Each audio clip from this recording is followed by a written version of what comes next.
ನಡೆಯಲ್ಲಿ ವಿಜೇಂದ್ರ ಕಾಯ್ಕ ಕೂತಿದ್ದಾರೆ. ವಿಜೇಂದ್ರ ಯಾರಿಗೂ ಬಿಡಲ್ಲ.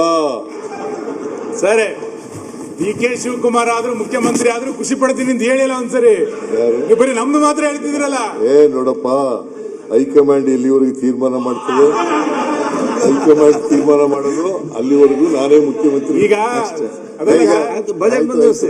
ನೀರ್ ಕುಡ್ಸೋದು ಕಲ್ತ್ಬಿಟ್ಟಿದ್ದಾರೆ, ತಂದೆಯವ್ರು ಕಲ್ಸ್ಬಿಟ್ಟಿದ್ದಾರೆ. ಸರ್, ನೀರ್ ಕುಡ್ಸಿ ನಮ್ಮನ್ನು ಈಗ ಡಿ ಕೆ ಶಿವಕುಮಾರ್ಗೂ ಒಂದ್ ಗತಿ ಆತತೆ ಅನ್ಸುತ್ತೆ. ಅಲ್ಲ, ಅಶೋಕ್ ಮುಖ್ಯಮಂತ್ರಿ ಆದ್ರೂ ಖುಷಿ, ನಾನು ಮುಖ್ಯಮಂತ್ರಿ ಆದ್ರೂ ಖುಷಿ, ಅರವಿಂದ್ ಬೆಲ್ಲದಾದ್ರೂ ಖುಷಿ, ಶಿವಕುಮಾರ್ ಆದ್ರೂ ಖುಷಿ ಅಂತ ಹೇಳಿಲ್ಲ ಒಂದ್ಸರಿ.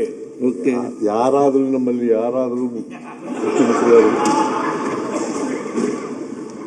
ಕೇಳಪ್ಪ, ನಮ್ಮಲ್ಲಿ 224 ಜನ MLAಗಳಿದ್ದಾರೆ. ಆ 224 ಕೂಡ 224 ಜನನು ಎಲಿಜಿಬಲ್. ಅವರಲ್ಲಿ ಯಾರು ಮುಖ್ಯಮಂತ್ರಿ ಆದ್ರೂ ಕೂಡ ಖುಷಿನೇ. ಯಾಕೆ ಇವರ MB ಪಾಟೀಲ್ ಆಗ್ಬಾರ್ದ, ಮುನಿಯಪ್ಪ ಆಗ್ಬಾರ್ದ, ಶಿವಾನಂದ ಆಗ್ಬಾರ್ದ, ಕೋನ್ ರೆಡ್ಡಿ ಆಗ್ಬಾರ್ದ, ದಿನೇಶ್ ಗುಂಡೂರಾವ್ ಆಗ್ಬಾರ್ದ, ಖಂಡ್ರೆ ಅವರಾಗಬಾರ್ದ? ಎಲ್ರೂ ಯೋಗ್ಯತೆ ಇದೆ, ಅವಕಾಶಗಳು ಸಿಕ್ಕಲ್ಲ ಅಷ್ಟೇ.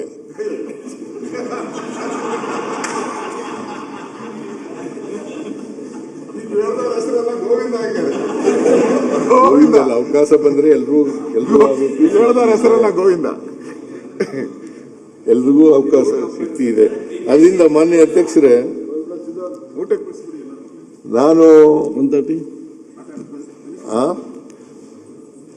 ಊಟದ ಆದ್ಮೇಲೆ ಮಾಡ್ತಾ ಇರ್ತೀನಿ.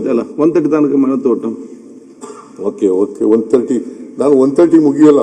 ಅದೇ ಈಗ ಊಟಕ್ಕೆ ಬಿಡ್ಬೇಕು, 1:30ಗೆ ಬಿಡುವ. ಊಟ ಮಾಡ್ತಾ ಬರ್ತೀನಿ, ಆಮೇಲೆ ಮುಗಿಸ್ಬಿಡ್ತೀನಿ. ಇನ್ಯಾರ್ಯಾರು ಬಾವಿ ತೋಡ್ಬೇಕು ತೋಡ್ಲಿ.